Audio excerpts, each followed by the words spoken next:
todas as semanas a gente vai analisar aqui juntos, no primeira edição, a rodada de questionamentos do Monitor do Debate Público. O que é o Monitor? Eu vou explicar para vocês. É um projeto do Instituto de Estudos Sociais e Políticos da UERJ, a Universidade Estadual do Rio de Janeiro, em que diferentes grupos são questionados sobre temas em debate na sociedade. Grupos que vão desde bolsonaristas convictos até lulistas. Quem nos ajuda sempre a entender os resultados é o João Feres Júnior, que é coordenador do estudo. Oi, João! E toda semana vai estar aqui com a gente, inclusive, nos falando sobre o resultado do estudo, do Monitor, mas também dando uns pitacos sobre as notícias do dia. Gosto muito de conversar sempre com o João. Tudo bom, João? Seja super bem-vindo nesse nosso novo espaço.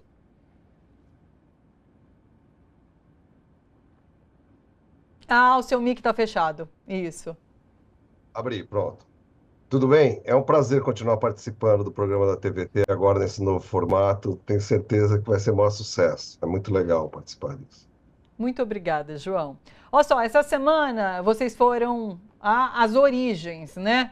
Porque são duas perguntas que induziram os grupos a descreverem os seus adversários políticos e a si mesmos. E daí eu queria que você me falasse sobre os resultados. Lembrando, né, pessoal, como eu já expliquei, bolsonaristas convictos até lulistas. São 5 grupos aí e como eles veem os seus opositores e a si mesmos, é isso?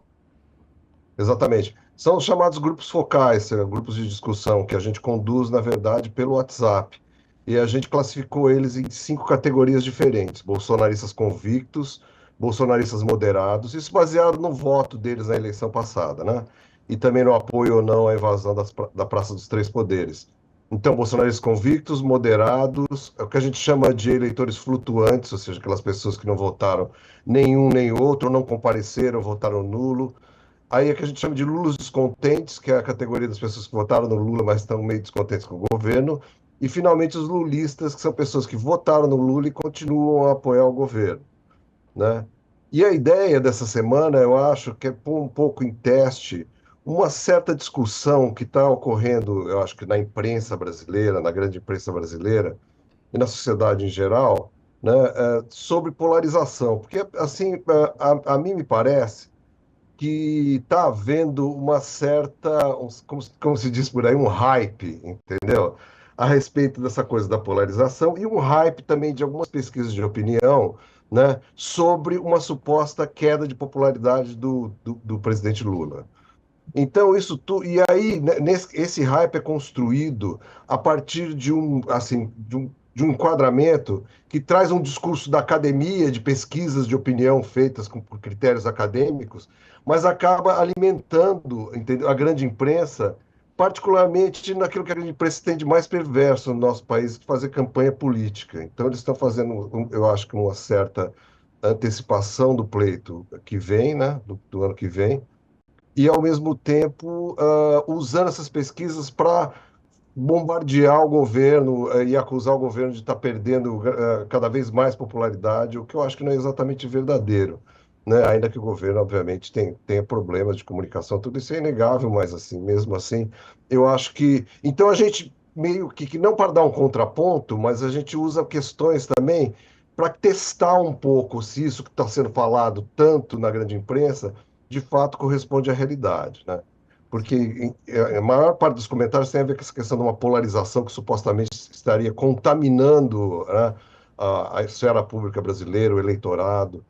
E aí, por exemplo, a primeira coisa que a gente fez, porque existe, como eu sou da academia, eu também sei que esses debates também ocorrem na academia e eles passam para, né, o debate público.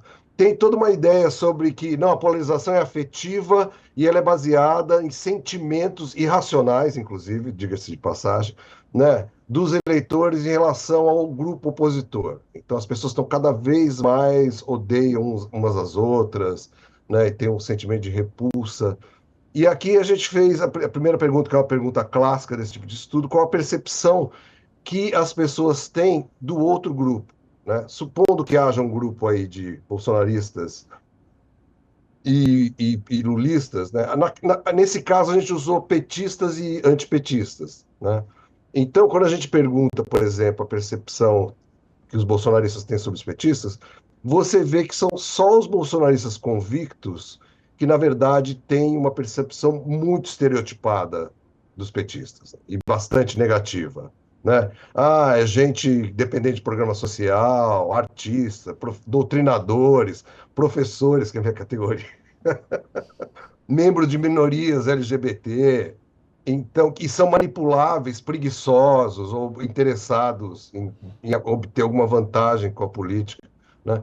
Quando você vai para os bolsonaristas moderados, eles já têm uma visão um pouco mais. Eles também associam os petistas a pessoas de classe mais baixa, que vivem. Tem, tem vantagens por meio dos programas sociais, obtêm vantagens por meio dos programas sociais, mas eles têm uma visão um pouco mais, vamos dizer assim, tolerante, né? Os flutuantes também associam os petistas às classes baixas, né? Só que falam assim, não, mas também pertencem a minorias, tudo mais, que sofrem preconceitos. Então eles têm uma certa empatia com. Sim. E aí a gente perguntou, e quando eles perguntam para os flutuantes sobre os antipetistas, que são, ah, não, são conservadores evangélicos. Olha que coisa interessante. Os Lula descontextos, os dois mais à esquerda, Lula descontextos lulistas, e isso mostra, agora trazendo para. Eles não são tão estereotipantes assim, ou seja, eles não veem o outro lado, porque a gente perguntou para eles o que eles achavam dos Sim. antipetistas.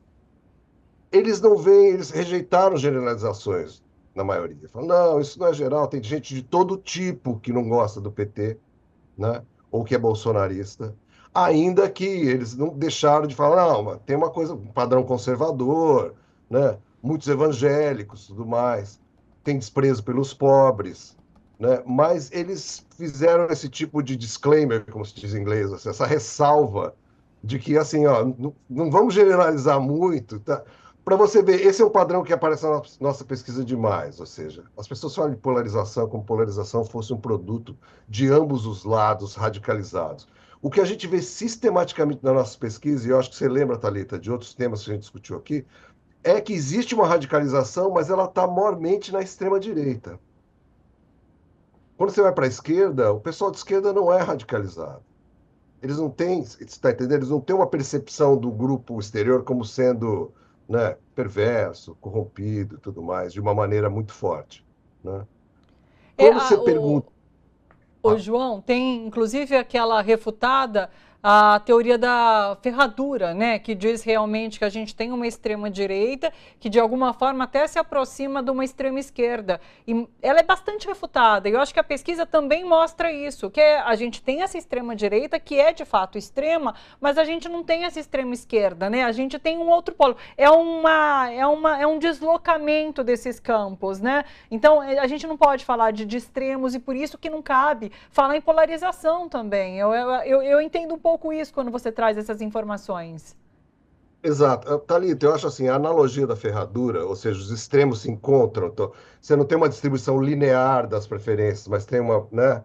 Sim. Ela funciona se você faz uma análise do conteúdo que cada uma dessas tendências falam. Então, se você pegar, por exemplo, os libertários, tem libertário de extrema direita e libertário de extrema esquerda, gente que é contrária ao Estado, contrária a todo tipo de regulação, a favor da liberdade individual. Esse é um exemplo. No conteúdo, sim. Agora, quando você vê a Entendi. quantidade de gente que apoia essas posições no Brasil de hoje em dia, não tem nada de equilibrado. Você tem, na Entendi. verdade, uma concentração de gente na extrema-direita, que a gente chama de bolsonaristas convictos, que são pessoas que têm várias características em comum, né? Não só serem conservadores, mas também o tipo de informação que eles consomem, os canais dos quais eles consomem essa informação. E você não tem a mesma configuração à esquerda.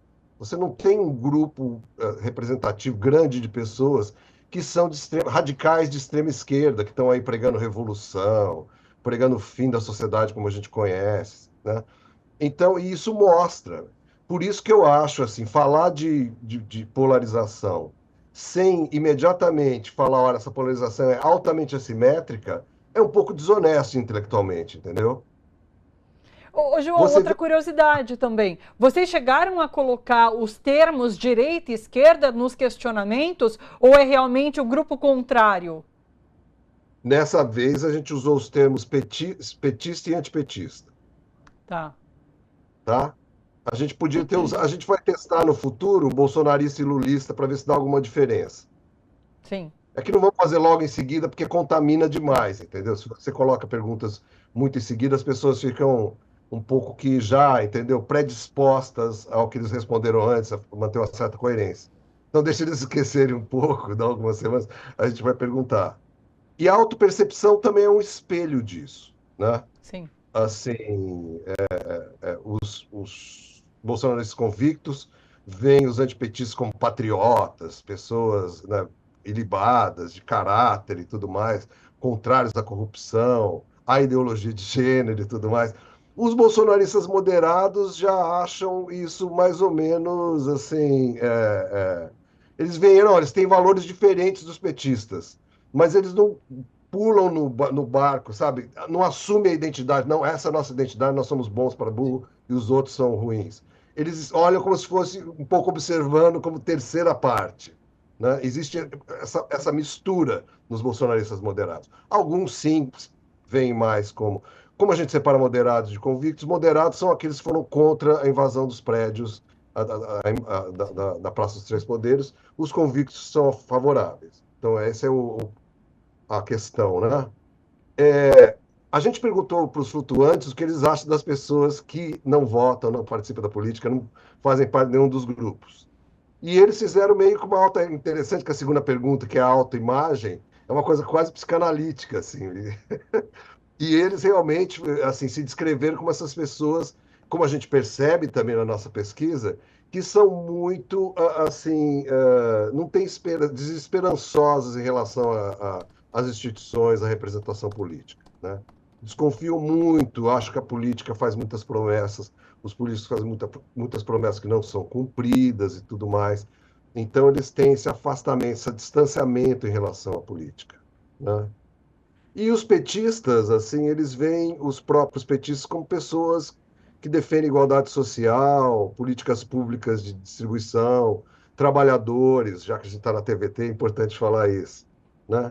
Eles têm uma visão, assim, um pouco tradicional, assim, sem carregar muito com elementos de moral, entendeu? Você fala, não, eles são assim, moralmente superiores a outro lado. E, por fim, a gente explorou uma outra questão que foi razoavelmente assim,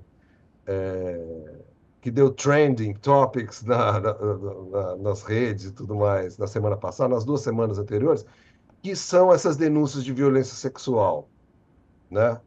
Otávio Mesquita, por exemplo, o nosso lateral criador lá, como que ele chama? Daniel Alves.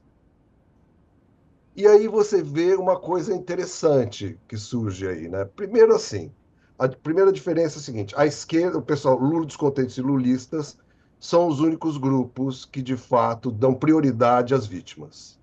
Fala assim, olha, Tá. se essas mulheres estão reclamando é porque alguma coisa tem, precisa investigar, tal, né? Precisa apoiar as vítimas, não podemos descredibilizá-las, né, de saída. Os grupos mais conservadores, né, falam que assim, não, a gente precisa investigar essa questão é muito duvidosa, porque às vezes a vítima tem razão. Eles nunca negam totalmente, assim, nem os bolsonaristas conservadores falam, não, isso é coisa, invenção da ideologia de gênero contra os homens, nada disso. Não falam isso abertamente. Mas falam que precisa ser investigado direito, porque às vezes é falsa a denúncia, tal, que tem que ser com procedimento legal, tudo mais. Agora, uma coisa que une todos eles é uma crítica à imprensa e à maneira como a imprensa trata esse tipo de caso, né? Porque, segundo eles, e todos os grupos fizeram esse tipo de crítica, a imprensa é. Bom, fizeram esse tipo de crítica, não, deixa eu falar, a crítica é um pouquinho diferente, né? Na verdade, a crítica mais geral deles é que a imprensa é muito espalhafatosa, né, ao Sim. cobrir esse tipo de coisa, e acaba produzindo culpados antes da investigação, né? Agora, o que o pessoal de esquerda fala também, o pessoal mais lulista, é que às vezes, muitas vezes a mídia só dá destaque para os casos de pessoas famosas e deixam de noticiar casos de pessoas comuns que são muito mais frequentemente vítimas desse tipo de violência. que não interessa a eles, obviamente, por razões de noticiabilidade, de venda, sei lá, comerciais, noticiar o problema social da maneira como ele ocorre, entendeu? Então existe uma distorção nisso também. Sim. É curioso, né? Porque são questões que mobilizam muito, chamam a atenção por isso, mas achei interessante haver essa percepção de que a imprensa, a grande imprensa, aborda de uma maneira errada esses casos. Eu acho interessante essa percepção por parte da população, Sim. porque a mesma população que consome demasiadamente, eu diria, esse tipo de conteúdo, né? Então, É, é. é uma Assim, reflexão. eu diria que os bolsonaristas, quando estão falando da grande imprensa, eles têm em mente, particularmente, Globo, Folha de São Paulo, né? Mais do que propriamente a grande imprensa aliada a eles, que seria Record, Sim, SBT. sim, sim. Então, existe, embutido nisso, tem uma globofobia, né, que eles têm muito mais forte que a própria esquerda, apesar da esquerda ter sofrido muito e ainda sofrer na mão da grande imprensa brasileira. É, é interessante, né? Irônico A isso. gente, quando se questiona também esses grupos focais, a gente tem que ver qual é o tipo de imprensa que essas mídias têm assistido, né? E para qual é o direcionamento dessas críticas. Tem isso também. Exato, exato. João, muito obrigada. É sempre bom poder contar com você por aqui, passar a entender melhor a nossa sociedade a partir dessa pesquisa e dos grupos que vocês entrevistam, para poder refletir em relação ao cenário político atual, contemporâneo, viu? Muito obrigada, bom trabalho para você por aí, um beijo. Obrigado, Thalita. Um beijo, é um prazer. João Ferres Júnior, do Monitor do Debate Público.